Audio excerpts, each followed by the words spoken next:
Bonjour à tous et à tous, soyez abondamment bénis. Bienvenue encore à vous sur cette chaîne. Certainement que vous êtes de passage ou vous êtes un abonné de cette chaîne. Donc, que le Seigneur vous bénisse abondamment et que son nom soit loué. Donc, une fois de plus, on se retrouve dans un décor assez spécial, assez spécial. Je suis en train de faire cette vidéo dans la voiture.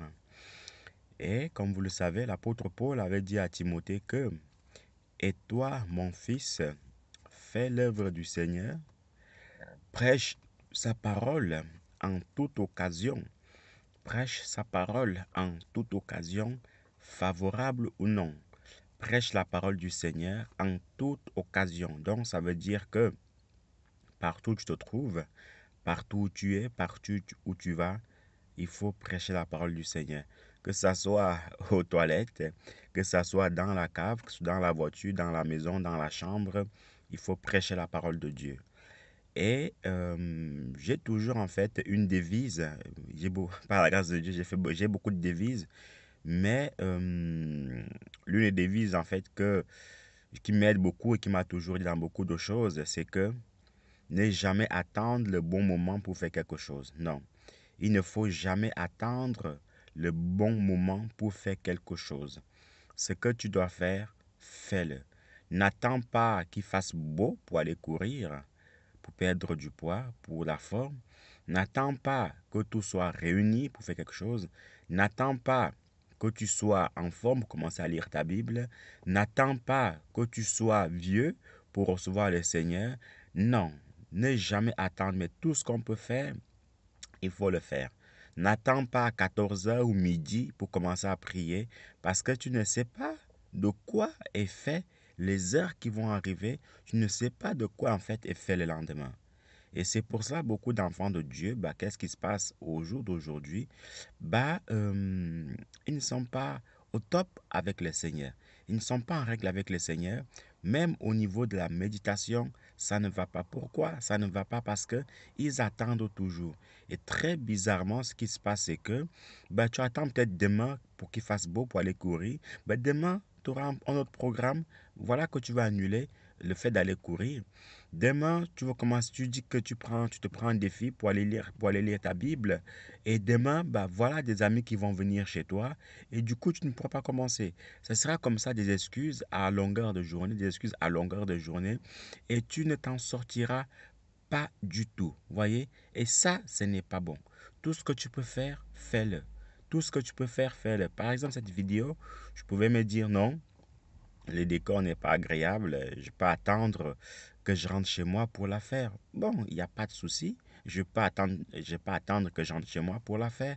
Mais le problème qui est là, c'est que, qu'est-ce qui me dit, qu'est-ce qui me garantit que dès que j'arrive chez moi, il n'y aura pas d'autres occupations? Voyez? Donc c'est ça que l'enfant de Dieu doit comprendre, que ne jamais attendre le bon moment, ni le meilleur moment pour commencer à faire les choses du Seigneur. Ce n'est pas bon du tout, mais vraiment pas bon du tout. Et le Seigneur n'aime pas les enfants qui sont laxistes. Le Seigneur n'aime pas les enfants négligents. Non. Si tu veux être une servante de l'Éternel, un serviteur de Dieu, tu dois être cet enfant-là qui est discipliné. Et n'oublions pas que nous sommes les disciples du Seigneur. Disciples qui vient du mot discipline. Et la discipline, c'est quoi? La discipline, c'est de faire ce que tu dois faire quand même en fait tu n'as pas envie de le faire.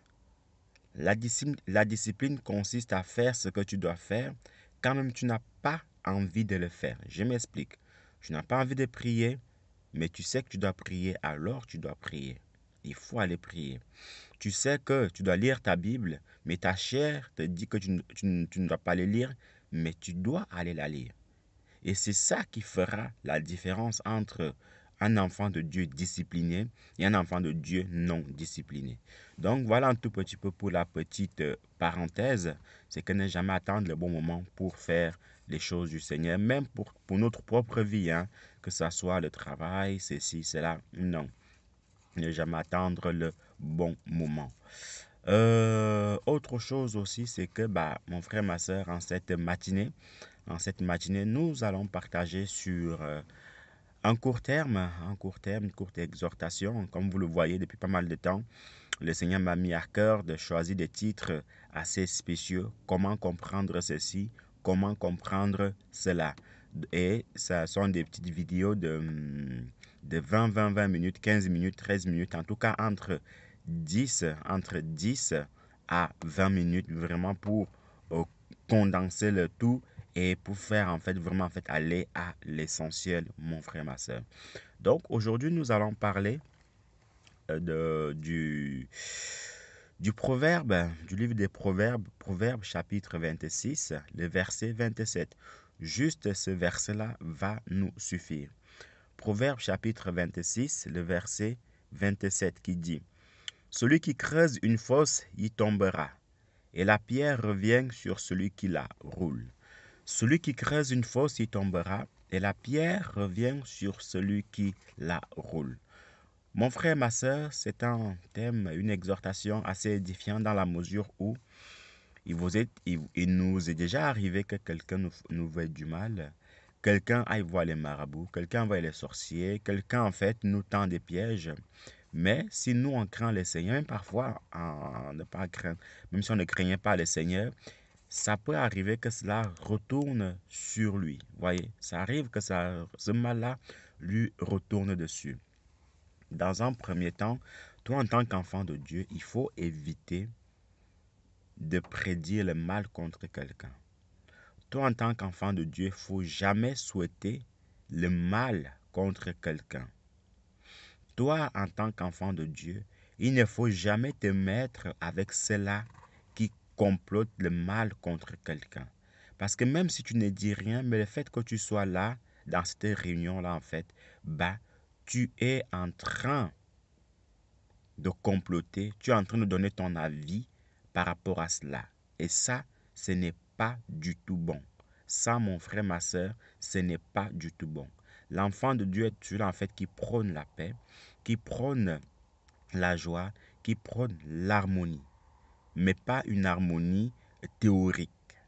Mais pas une harmonie des lèvres, mais une harmonie pratique. Voyez un peu. Parce que le Seigneur n'aime pas les théoriciens ou les théologiens, pas les théoriciens. Donc en gros, ceux qui disent ah, il faut faire, il faut faire, il faut faire, il faut faire, alors qu'ils ne font pas. Non, le Seigneur a horreur de ces gens-là. La preuve, il n'y a qu'à voir avec les pharisiens. Raison pour laquelle le Seigneur leur avait dit au peuple que les pharisiens sont assis sur la chair de Moïse. Ils disent et ne font pas. Ils lient des fardeaux légers sur le cou des pères des gens, mais alors qu'eux-mêmes ne veulent même pas remuer le petit doigt. Ça veut dire quoi? Ça veut dire qu'ils te disent de jeûner pendant 40 jours pour avoir la solution de ton problème, alors qu'ils ne gênent pas du tout. Ils te disent que tu dois te sanctifier, alors que eux, le mot sanctification, ils connaissent même pas ça de manière pratique. Voilà les pharisiens. Donc toi, en tant qu'enfant de Dieu, tu dois éviter le plus possible d'être un pharisien. Tu dois plutôt être un apôtre de Jésus. Tu es l'enfant de Dieu comme à l'exemple de Pierre, Paul, Jacques, ainsi de suite, ainsi de suite. Voyez un peu. Et à côté de cela, l'enfant de Dieu ne doit vraiment jamais, ça peut arriver quand on est fâché contre quelqu'un, de commencer à avoir des pensées de haine, des grès contre la personne. C'est normal parce c'est la chair qui nous pousse à cela. Mais toi, en tant qu'enfant de Dieu, tu dois repousser toutes ces choses-là. Tu dois les jeter, rejeter loin de toi. Voilà, loin, loin, loin, loin de toi. Voyez? Parce que le Saint-Esprit habitant en nous, le Saint-Esprit ne peut pas permettre que ces pensées puissent demeurer en nous de manière quotidienne. À côté de cela, comme on disait, celui qui creuse une fosse y tombera lui-même et la pierre revient sur celui qui la roule. Souvenons-nous d'un très bel exemple dans la Bible, au temps de Esther, donc communément dit aussi Hadassa. Souvenez-vous aussi de son cousin Mardoché et ce général Naaman. Non, pas Naaman, Aman, pardon. Aman voulait exécuter voulait exterminer tous les Juifs. Il voulait exécuter, exterminer tous les Juifs de la surface de la terre. Alors il a commencé à préparer ces guet-apens-là. Et sachant que Mardochée était celui-là, en fait, le résistant, était celui-là, en fait, par la grâce de Dieu, était celui-là, en fait, par la grâce de Dieu, qui était là pour ne pas que ça arrive, qui était plus qu'un résistant, plus qu'un révolutionnaire. Il a dit hors de question. Ce fut un grand bras de fer à cette époque-là entre Mardochée et Aman. Mardochée était intrépide, Mardochée était imperturbable. Au point même, en fait, il a dit, quand Esther a commencé en fait à vouloir regarder qu'à son propre intérêt, à son propre profit, il a dit à Esther, écoute, ne crois pas que parce que tu es arrivé dans le palais royal, que c'est bon. Et même si tu es là-dedans, et même si tu es dans le palais royal, sache que c'est le Seigneur qui t'a mis là. Sache que c'est le Seigneur qui t'a mis là. Donc, si tu es là, dis plutôt gloire à Dieu et défends ton peuple puisque tu es juive. Défends ton peuple. Et cela un peu secoué. Alors, elle est revenue à la raison puisqu'elle commençait déjà à perdre la tête parce que vous voyez, voilà, on mangeait à sa faim, il y avait les bons mets, tout était bien. Voyez un peu. Donc, Mardochée a résisté jusqu'au bout à Aman. Et Aman étant orgueilleux, du haut de son rang dans l'armée, bah, il a dit, ok, on va voir. Il est parti préparer un grand bois où on devait clouer Mardochée. Il est parti préparer sa propre tombe sans me le savoir. Et à la fin, qu'est-ce qui s'est passé? La Bible nous dit, vous connaissez certainement cette histoire-là, dans le livre Esther, pardon. Vous la connaissez cette histoire. La Bible dit que Aman, en allant voir le roi, il croyait que le roi allait accepter d'exterminer tous les Juifs. Il a même en fait envoyé une lettre, le roi, qu'on devait exterminer tous les Juifs, puisque son général avait monté la tête en disant qu'il y a un peuple ici qui fait du n'importe quoi. Il y a un peuple ici qui sème le désordre alors que les Juifs ne faisaient rien de mal. Et qu'est-ce qui s'est passé? À la fin, son propre bois qu'il avait préparé pour qu'on puisse tuer, on puisse clouer, puisse crucifier Mardochée, c'est lui qu'on a crucifié ainsi que toute sa famille. Donc, comme la Bible dit, celui qui creuse une fosse, il tombera lui-même. Il a creusé une fosse, il est parti prendre le bois, l'arbre, il a fait une croix, comme quoi on devait tuer, on devait crucifier Mardochée.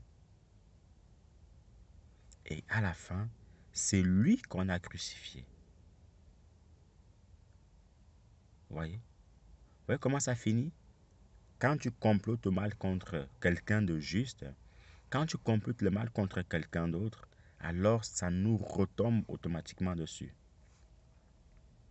Voyez? Il y a une expression en fait qu'on appelle souvent le karma.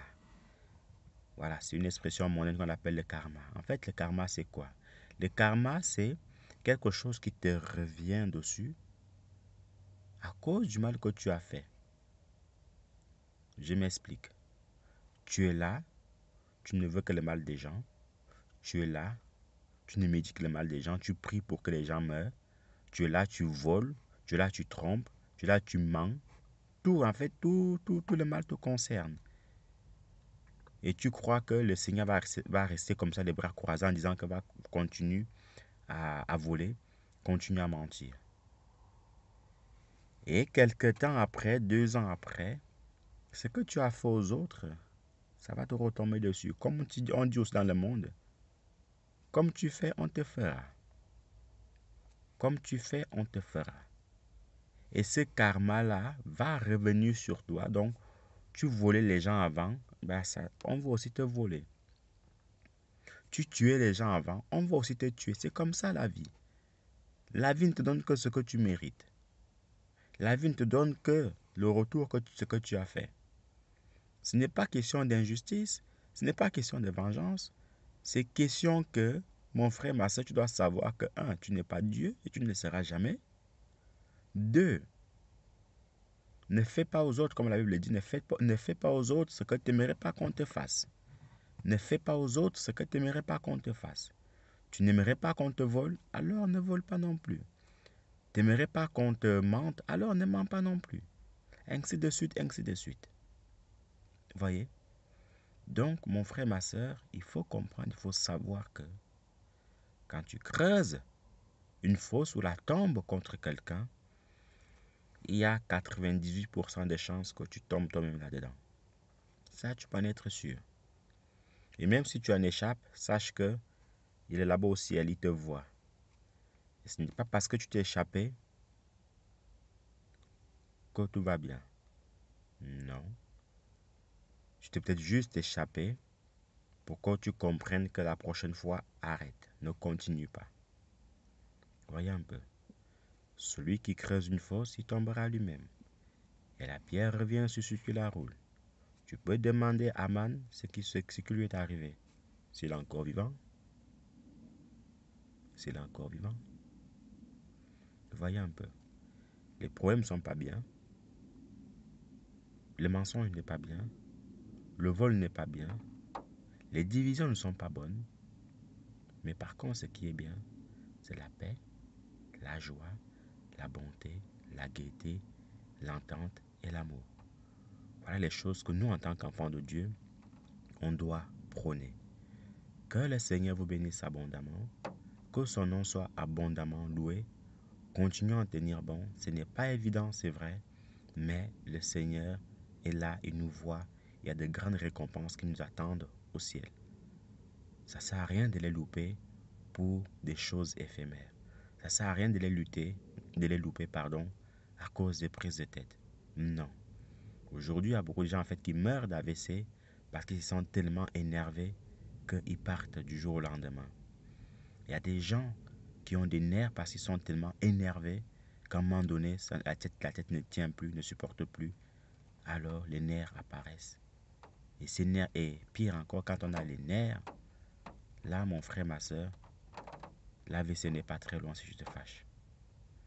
Donc, essayons au mieux de vivre conformément en fait à la parole du Seigneur et le Seigneur nous guidera. Soyez bénis et encouragés. Bye bye.